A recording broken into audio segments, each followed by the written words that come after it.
자식을 알라 에듀소스의 환경부장 성영선입니다. 네, 정교회장 김켈리입니다.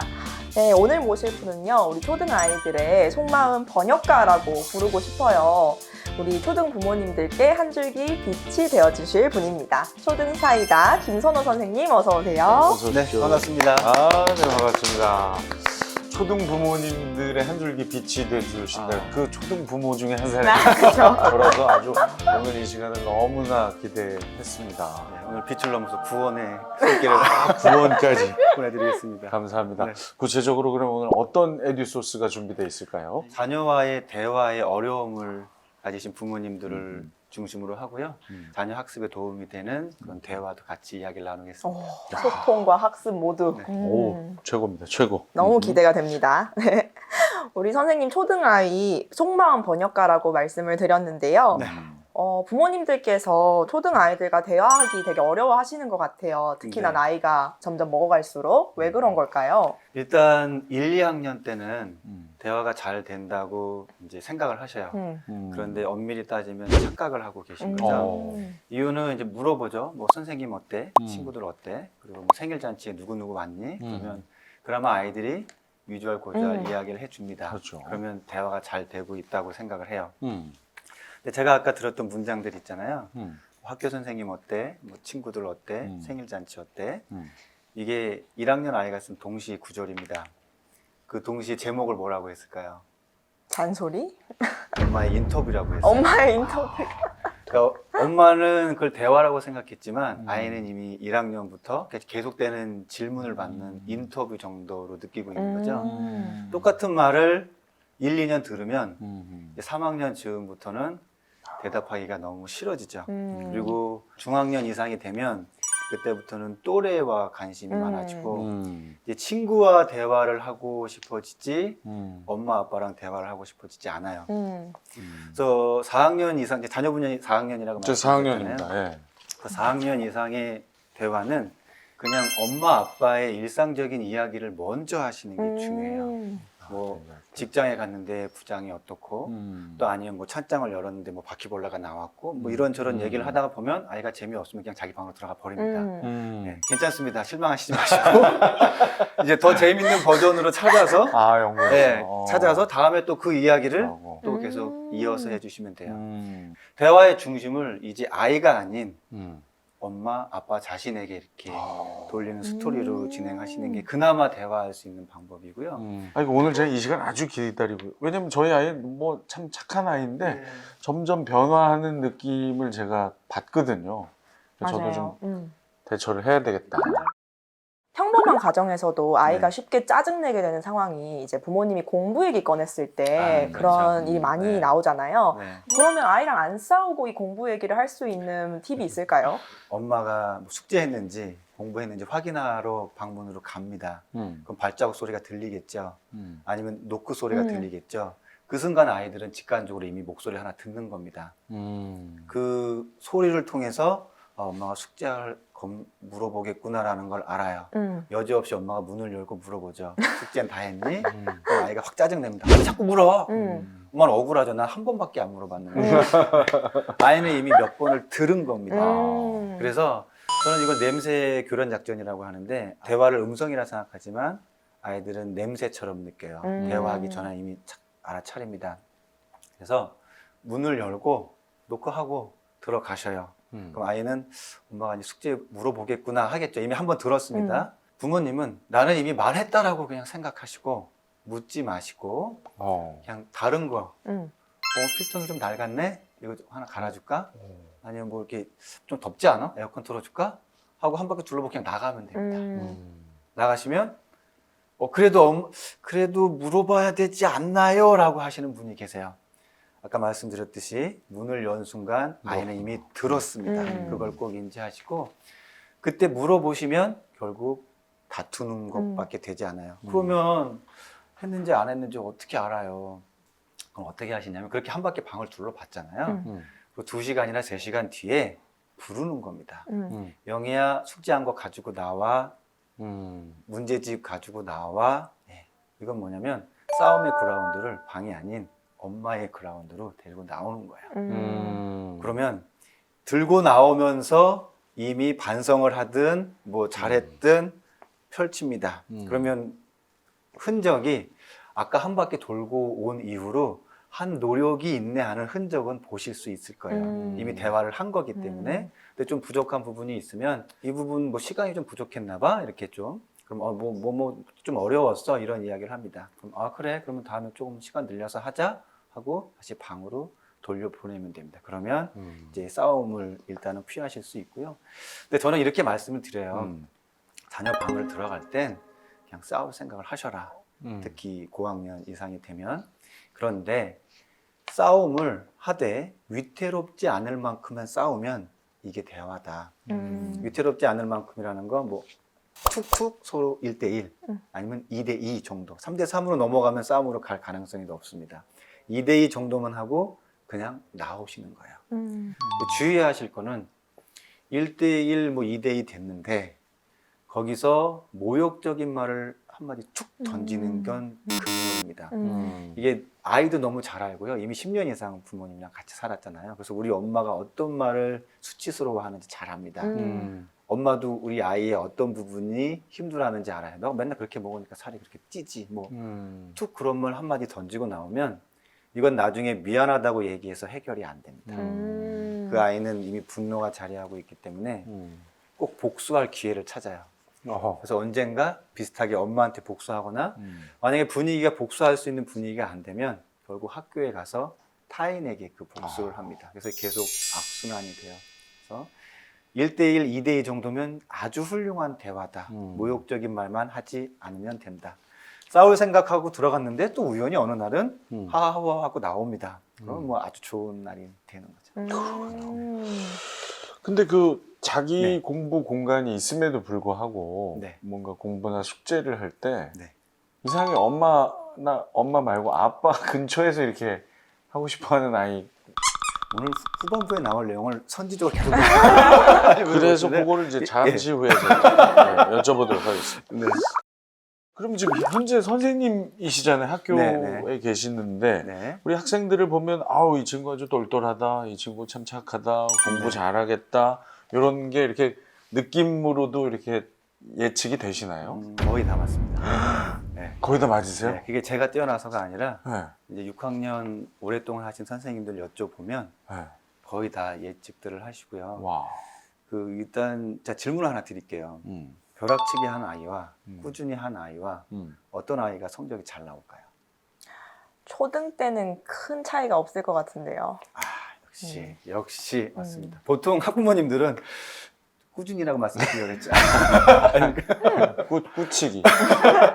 꾸준히 야, 이게- 하다 벼락치기. 이게 초등 시기에는 벼락치기 하든 꾸준히 하든 하기만 하면 기말고사 성적이 잘 나옵니다. 중고등학교 올라가서는 이 벼락치기가 한계를 만나죠. 중학교 올라가기 전에 이제 진로 상담 지도를 해주는데 학부모님들이 기대를 하고 와요. 김선호 선생님이 특목고 한번 준비해 보라고 얘기하면 그 아이는 나중에 준비하고 합격하더라라는 그런 소문이 나서 제가 그 말을 해줄 줄 알고 기다리는데 해주는 아이가 있고 안 해주는 아이가 있습니다. 해주는 기준이 딱 한 가지예요. 근면성입니다. 꾸준히 하는 아이. 그 아이는 이게 특목고라는 게 입시잖아요. 그래서 중학교 2학년, 3학년짜리 아이가 밤 10시까지 학원 갔다가 집에 와서 새벽 2시, 3시까지 혼자 공부하고 다시 다음날 7시, 8시 일어나고 엄청나게 힘겨운 일이거든요. 그 과정을 해낼 수 있는 아이는 근면성을 가진 아이만 결국 그 길로 가게 돼 있고 성공의 확률이 높아져요. 근데 제가 좀 놀라웠던 게 뭐냐면 저는 6학년만 15년 중에 7년을 했습니다. 주로 이제 고학년 전담으로 하고 있는데 그래서 이게 6학년 아이들에게만 해당될 거라고 생각을 했어요. 근데 이미 1학년 아이인데도 얘는 보여요. 명문대에 갈 것 같다라는 게 보여서 제가 놀랐습니다. 오. 네. 뭘 보면 느꼈을까요? 되게 단순합니다. 숙제 해오는 걸 보고 숙제 해오는 걸 보고 거기서도 이미 초등 이전에 이미 근면성이 잡혀 있고 숙제의 완성도를 스스로 얼마나 하려고 했는지 노력도를 보이니까 이 아이가 이 상태로 6학년까지 가겠구나 느껴졌어요. 그래서 충격적이기도 하면서 좀 두려웠습니다. 음. 이미 그 이전에 거의 결정되는 아이들이 지금 많이 늘어나고 있는 와. 추세라고 생각이 들어서 아니 근데 지금 방금 네. 말씀하신 거 숙제 잘하는 거 그리고 근면한 네. 거 이건 네. 뭐 거의 비슷한 것 같은데 네. 그거 말고 또 뭐 공부를 잘하는 아이의 특징이 있을까요? 이게 세대가 변하잖아요. 음. 그래서 지금 특징은 뭐냐면 예전에는 공부를 잘하면 음. 애를 그냥 범생이라고 부르고 음. 놀지는 못하는 아이라고 그런 주기로 얘기했는데 지금은 갈수록 공부도 잘하는데 운동도 잘하는데 인성도 좋아, 관계성이 좋아. 근데 얘는 그렇게 뭐 공부가 안 되는데 좀 관계성도 어렵고 우울이나 불안도도 높고 이렇게 가진 아이들이 점점 많이 갖는 게 그런 모습이 보이고 가지지 않은 아이들이 점점 더 힘들어지는 그런 과정으로 나뉘는 모습이 좀 보입니다. 좀 근데 속도감이 더 빨라지는 것 같아요. 그래요. 영재원 가는 아이들이 보면은 네. 인기도 많고 운동도 잘하고 다 잘해요. 그 계에서도 빈익빈 부익부 현상이 일어나요. 네, 이제 저는 이제 공부 정서감이라는 표현을 쓰는데 공부를 마주하는 배우는 것을 맞이하는 정서감에 대해서 처음에 이제 긍정적인 걸 많이 가지고 있는 아이를 공부 정서감이 높은 아이라고 하는데 이제 공부 잘하는 아이들의 특징이 공부 정서감이 좀 높은 편이다. 그래서 오늘 우리 선생님께서 공부 정서 올리는 방법을 우리 부모님들께 알려드리려고 합니다. 네. 중요하다요. 네. 총 3가지가 있는데 먼저 첫 네. 번째, 취학 전 엄마가 직접 읽어주는 동화책. 공부 정서감이 네. 높은 아이들이 이제 있잖아요. 그럼 저도 궁금합니다. 왜 이렇게 어떻게 해서 높은지 해서 제가 학부모님들께 오히려 면담할 때 제가 배우려고 물어봅니다. 그럼 대답들이 시큰둥해요. 잘 모르겠대요. 좀 해준 게 없대요. 그러면서 다른 어머니들이 들으면 좀 열받으시죠. 뭐, 나는 그렇게 애를 쓰고 했는데도 안 되는데 얘는. 그러면서 끝에 덧붙여지는 말들이 공통적으로 하나 바로 이거였습니다. 초등학교 입학하기 전에 동화책을 읽어준 것밖에 없어요. 얼마나 읽어주셨나요? 하루에 한 2시간? 2시간? 꽤 많이 읽어주는 읽어주셨네요. 거죠. 네. 보통 일을 해준 게 아닙니다. 보통은 2시간 TV 보러 하고 엄마 아빠는 딴 일을 하고 있죠. 이게 본인이 직접 책을 읽지 않아도 특히 아직 글을 모르는 아이들이 엄마 아빠가 동화책을 들려주면 어휘력이 이제 급상승하고요. 어떤 말을 들었을 때 이해하는 거죠. 2살 정도에 약 적게는 200단어에서 400단어 정도가 이미 차이가 난다고 해요. 그때부터 이제 엄마 아빠가 어떤 말을 해주느냐에 따라 그리고 거기에 동화 이야기를 덧붙여주면 이제 어휘의 개수가 단어의 개수가 기하급수적으로 차이가 나는 거죠. 자, 그러면 이제 이렇게 질문하셔요. 아, 그러면 이렇게 오디오북 같은 거 틀어주면 좋겠네요. 네, 그것도 효과는 있어요. 근데 엄마 목소리가 훨씬 더 효과가 좋습니다. 이게 이제 미국 스탠포드 대학에서 실험을 한 건데요. 그리고 엄마의 나이가 비슷한 그냥 일반 아줌마의 목소리를 2초간 들려줘요. 뭐 한 이런 음성 정도입니다. 그럼 단어도 아니에요. 그리고 뇌파를 봤더니 일반 아줌마가 아 했을 때는 뇌의 한쪽 면 누구지 하고 인식하려는 부분 한쪽 면만 파장이 일어나고요. 엄마 목소리를 2초간 들었을 때는 뇌의 모든 부분에서 다 파장이 일어났어요. 뭐 정서를 담당하는 부분, 인지 담당하는 부분, 학습 다 활성화됐습니다. 이게 무슨 말이냐면 엄마가 읽어주는 말이 아이에겐 온 뇌가 반응해서 다 듣고 익힌다는 거죠. 그래서 엄마 목소리를 직접 읽어주시는 게 중요하고 아빠 목소리는 그보다 효과가 낮았습니다. 물론 아빠 목소리가 인공지능보다는 점수가 높습니다만 엄마에 비해서는 그렇다는 말씀을 엄마 드립니다. 그렇다고 아내분에게 이렇게 무조건 넘기지 마시고요. 번갈아 가면서 읽어주시면 효과가 좋을 겁니다. 지금 저 초등학교 이제 고학년이 됐는데도 지금이라도 좀 더 읽어주면 어떨까요? 자기 주도적으로 책을 읽지 못하는 아이라면 읽어주는 거 효과가 좋습니다. 지금이라도? 네, 지금 읽어 좋고 저도 6학년 아이들이지만 아이들에게 짤막한 이야기를 제가 읽어줍니다. 학교에서? 네, 읽어주면 아이들이 너무 좋아하고요. 제가 들려줬음에도 불구하고 나중에 도서관 가서 또 빌려와서 읽는 아이들이 있어요. 그래서 읽어주는 건 효과가 아주 좋습니다. 그분들이 2시간 정도 읽어줬다는 거죠? 취학 전에? 네. 매일 한 진짜. 30분 정도 읽었는데. 그래서 번갈아 가면서들 하셨어요. 음. 뭐 엄마가 읽어주고 아빠가 읽어주고 이렇게 번갈아 가면서. 아. 저희 집도 아빠가 한 30분씩은 네, 했거든요. 오. 아주 훌륭하신. 괜찮죠? 예. 훌륭하십니다. 진짜 어렵습니다. 아니 애 자려고 누운 거기서 이렇게 애는 막 편하게 누워 있고 아빠는 막 연기도 해야 돼요. 막 하고 쾅쾅쾅 막 비가 내리고 있었어요. 막 이러면서 저는 막 그 없는 얘기까지 최대한 막 극적으로 네. 얘기 전달하려고 맞습니다. 그것 때문에 목이 쉬어가지고 다음날 라디오 할 때 막 음이 탈라고 막 이래야 돼요. 또 아이들이 또 읽은 책 또 읽어달라고 하잖아요. 아, 근데 확실히 좀 전문가시네. 네. 정확히 꿰뚫고 계시. 그럼 두 번째는 자기 조절감 형성하기. 아, 이건 또 무슨 말일까요? 네, 우리가 학습이라는 걸 할 때 즐겁게 하다가도 한계가 오고 지치고 그런 감이 있습니다. 그리고 그 순간에 뭔가 자꾸 유혹거리가 생겨요. 뭐 게임도 하고 싶고 유튜브도 보고 싶고 그때 그것을 조절할 수 있는 게 이 자기 조절감입니다. 내 욕구를 조절해서 멈추는 거죠. 제일 안타까운 게 뭐냐면 이 자기 조절감이 형성되는 보통 우리가 절대적 시기라고 하죠. 심리 발달 심리에서 3살에서 4살 시기입니다. 언제냐면 기저귀를 뗄 때, 이렇게 대변을 가릴 때 그 전까지는 내 욕구대로 응하고 싶은 게 막 응했어요. 그럼 엄마 아빠가 이렇게 기저귀를 갈아줍니다. 근데 어느 순간부터 이제는 저기 가서 오리같이 생긴 거에 가서 앉아서 이제 응아를 해야 된대요. 그러면 힘들죠. 처음에. 그러다가 뭐 느낌이 오면 또 가가지고 또 응아하고 하면서 이렇게 칭찬받고 하면서 드디어 내 욕구를 내가 조절할 수 있구나라는 성취감을 얻게 됩니다. 이 시기가 자기 조절감 형성에 무척 중요하고요. 근데 옛날 어르신 분 중에 이불에 지도 만들면 뭐 이렇게 씌우고 나가서 소금 받아가고 막 그랬잖아요. 이게 사실 너무 안 좋은 방법입니다. 이건 자기를 조절하게 하는 게 아니라 내 욕구를 그냥 통제시키는 거예요. 그래서 이렇게 강하게 통제된 아이들은 욕구를 조절의 대상으로 보지 않고 통제의 대상으로 봅니다. 그래서 어떤 아이들의 경우 학교에서 화장실을 안 가요.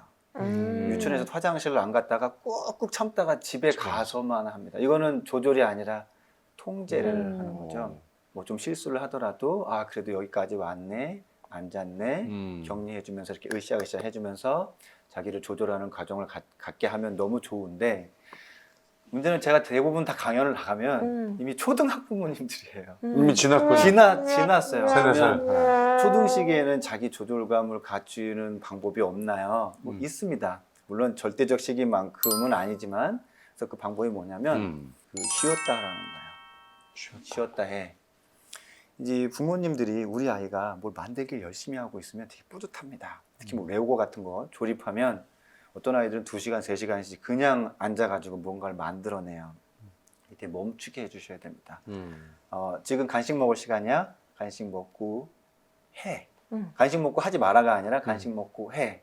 아니면 지금 밥 먹을 시간이야? 밥 먹고 해. 해서 그 자리에 와서 먹고 다시 가서 할 수 있게 하는 게 자기의 욕구를 조절하는 순간이 됩니다. 그래서 이 부분에서 우리 아이가 몰입력이 너무 좋아서요, 집중력이 좋아서요 라고 이제 말씀하시면서 계속 더하게 해주시고 싶어 하시는데 이제 중요한 건 멈춰야 할 때 잠깐 멈췄다가 다시 하는 게 중요해요. 그래서 이제 적당한 시간에 이제 꼭 잠깐 끊었다가 다시 하라고 하는 부분을 활동 중에 자주 주면 좋고요. 이 조절감을 갖추지 못하면 결국 자기 주도 학습과도 거리가 멀고 왜냐하면 욕구를 따라갈 수밖에 없습니다. 아니 근데 이제 반대로 지금 쉬었다 해를 네. 말씀하셨는데 네. 너무 쉬고 좀 하다가 쉬어가 될 수도 있잖아요. 네, 그거는 이제 본인이 하고 있는 게 이미 재미가 없었겠죠. 네, 뭐 공부하다 싫어하면 얼마나 좋겠습니까? 그래서 이제 쉬고 있는 건데 본인이 몰입하고 있을 때 이제 그런 과정으로 얘기를 해주시면 됩니다. 대부분이 이제 노는 시간이 되겠죠.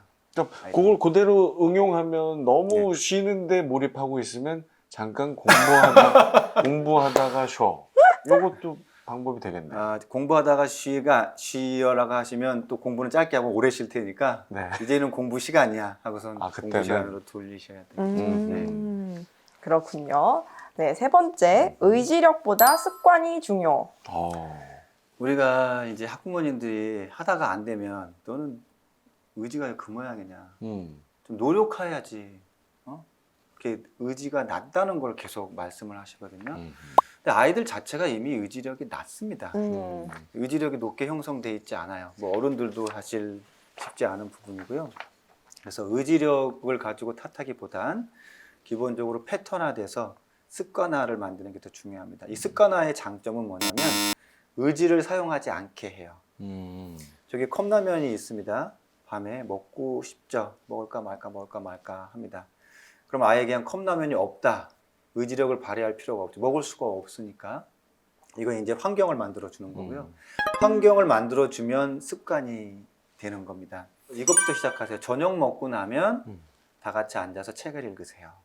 그럼 저녁 먹고 다른 고민하지 않습니다. 뭐 TV 볼까 뭐 할까 고민하지 않고 같이 앉아서 저녁 먹고 나면 그냥 책을 보는 겁니다. 그게 캠핑을 가든 여행을 가든 그러면 의지력을 사용하지 않고 할 수 있는 것들을 한두 가지 만들어 주는 거예요. 아까 이제 거실에서 숙제를 하고 그 말씀하셨잖아요. 그게 아주 좋은 겁니다. 아이들이 초등학교에 입학하면 부모님들이 갑자기 방 세팅이 달라집니다. 책상도 새로 넣어주고 뭔가 이렇게 책 같은 것도 쫙 깔아주고 너의 공부방을 여기 만들어줬으니 너는 이제 학교 가서 숙제도 열심히 여기서 하고 해라. 아직 자기 주도 학습이 갖추지 않은 1학년 학생입니다. 근데 방에 혼자 들어가서 숙제를 하래요. 그것 자체가 말이 안 됩니다. 당연히 앉아 있으면 꿈틀럭거리고 아무도 보는 사람도 없는데 그냥 책상에 있는 뭐 만지작거리고 싶겠죠. 실제로 일본 도쿄대학교 학생들을 대상으로 설문을 한 연구가 있어요. 초등 시기에 어디서 공부를 했는가. 3분의 2 정도 가까이 되는 학생들이 초등 시기까지는 거실에서 공부했다고 응답을 했습니다. 그리고 거실에 있다가 갑자기 엄마가 방을 만들어줘서 방을 들어간 순간 성적이 떨어졌다라고 대답한 사람도 있었어요. 아이도 있었습니다. 그럼 이게 왜 그러냐. 거실에 있으면 노출이 되죠. 그리고 엄마나 아빠 같은 주변에 왔다 갔다 합니다. 뭐 신문을 보든 설거지를 하든 아이가 혼자 무언가를 하고 있는데 꼭 막히는 부분이 나와요. 단어가 모른다거나 의미가 해석이 안 되면 그냥 엄마 이거 뭐야? 그러면 엄마가 설거지 하고 있다가도 그건 뭐야? 하고선 바로 해결되고 다음으로 넘어가요. 근데 혼자 방에 있다가 하나 막히는 부분이 나오면 물어볼 사람도 없고 그렇다고 뭐 검색을 아직 1학년 아이가 하기도 어렵고 중고등학교 고학년 아이들이 검색해서 찾아볼 수 있지만 검색하는 순간 환경이 이제 다른 데로 네. 가게 되는 거죠. 그래서 그냥 거실에서 엎드려서 숙제해도 되고 뭐 식탁에서 뭔가 과제를 해도 되고 근데 어머님들이 이거를 잘 못 보셔요. 뭐냐면 거실에 막 책도 있고 뭐 지구본도 있고 아이가 뭐 그려놓던 게 막 이렇게 두서없이 있으면 좀 견디지 못하시는 분들이 계세요. 그리고 담임 선생님들 중에도 교실이 쫙쫙쫙 정리돼야 이제 좀 안정감 있게 하시는 분들이 계시고 근데 그걸 좀 견디실 수 있어야 됩니다. 그러니까 교실 뒤편 한켠에는 약간 좀 어눌하지만 아이들이 뒹굴 수 있는 공간이 있어야 되고 거실에서도 아이들이 뒹굴다가 갑자기 뭔가 책에 걸려 뭐지 하고 펼치면 책 보다가 궁금한 거 엄마한테 물어볼 수 있어야 되고 그래서 이러한 과정이 그냥 습관처럼 만들어지려면 환경도 같이 덧붙여줘야 되고요. 습관이 되면 의지력을 사용하지 않기 때문에 에너지를 보존할 수 있습니다. 그러면 그걸 이제 친구 관계에 어려움이 있을 때 그 에너지를 또 사용할 수 있어요. 그러면 다시 공부할 수 있는 분위기로 갈 수 있고요. 하루에 사용할 수 있는 의지력이 정해져 있기 때문인데요. 그런 부분에서 사소한 것들은 습관화하면 그리고 습관화하기 좋은 환경을 만드는 게 공부 정서감을 계속 유지할 수 있는데 큰 도움이 될 수 있습니다. 아까 그 거실에서 공부하다가 네. 이제 바로 엄마나 아빠한테 물어본다고 네. 그때 알려주는 게 맞습니까? 아 그럼요. 바로. 네. 저는 이제 알려주고 자기 주도적으로 하게 하려고 네. 네이버를 찾아봐요. 그 부모님이 모르시는 경우도 있어요. 음. 그럼 같이 검색하시는 건 괜찮습니다. 음. 그런데 혼자 찾아보는 순간 이제 다양한 외부로 빠져나갈 구멍들에 노출시키는 것밖에 되지 않기 때문에 그럼 그때는 상당히 좋지 않습니다. 아빠가 아는 선에서 얘기를 해주는 게 얘기를 좋군요. 해주고 비유적으로 설명해 주시는 것이 제일 제 좋습니다. 딴에는 자기 주도적으로 못하는 모습 이제는 인터넷도 들어갈 줄 아는데 네. 근데 괜히 그걸 들어가게 하면 또 한참 분위기 그 잡았는데 마지막까지 이제 핑계를 대시는 것 같은데요. 이런 겁니다. 물어볼 줄 아는 아이가 정말 잘하는 거예요. 잘한 학교에서도 모르면 선생님한테 물어보고. 음. 근데 이제 혼자 알거나 혼자 해결하고 혼자 찾아가는 것도 자기 주도력이 맞습니다. 제일 빠른 건 좋은 선생님이 바로 옆에 있는 게 가장 학습력도 좋고 배워가는 속도도 빨라질 수 있습니다. 그러네. 예전에 이제 도제식 네. 교육이 그렇게 진행이 됐었죠. 아니 제가 지금 네. 큰 깨달음을 느꼈어요. 그러니까 아이가 물어보는 것도 자기 주도적인 거네요. 그럼요. 그렇죠? 물어보지 않는 게 네. 못하는 거네. 제가 생각이 짧았네. 저 마침 저 뉴스도 되게 중요한 거 하고 있고 막 이거에 네. 그랬는데 그게 맞네. 아빠 옆에서 이렇게 자꾸 공부하고 싶어하는 이유가 있을 수 있나? 너무 좋죠. 있을 수 있나? 왜 그럴죠? 뭐 일단은 아빠에 대한 신뢰감이 있는 거고요. 그 부분에 대해서는 아빠의 능력치를 인정하고 있다고 될 것 같습니다. 아니 저는 이게 대답을 잘 안 해주거든요. 웬만하면 알아서. 근데 앞으로 해야 되겠구나. 우리 아빠는 알 것 같다라는 그런 생각을 갖고 있을지도 모르겠네요. 진작에 얘기하지. 그런 걸 왜 감출까요? 누가 감춘다? 제 아이가요. 물어본다는 것 자체는 이미 감추지가 않는 거. 이미 말은 한 거죠. 아버님 못 아니. 알아들으셨을 뿐. 진짜 제가 못 알아들었구나. 아니 우리 아이가 아빠가 알 것 같아서 묻는 거야. 이랬다면 제가 진짜 열심히 가르치고. 진짜 우리 초등 아이들의 속마음 번역가가 맞으신 것 진짜 같아요. 진짜 그러시네.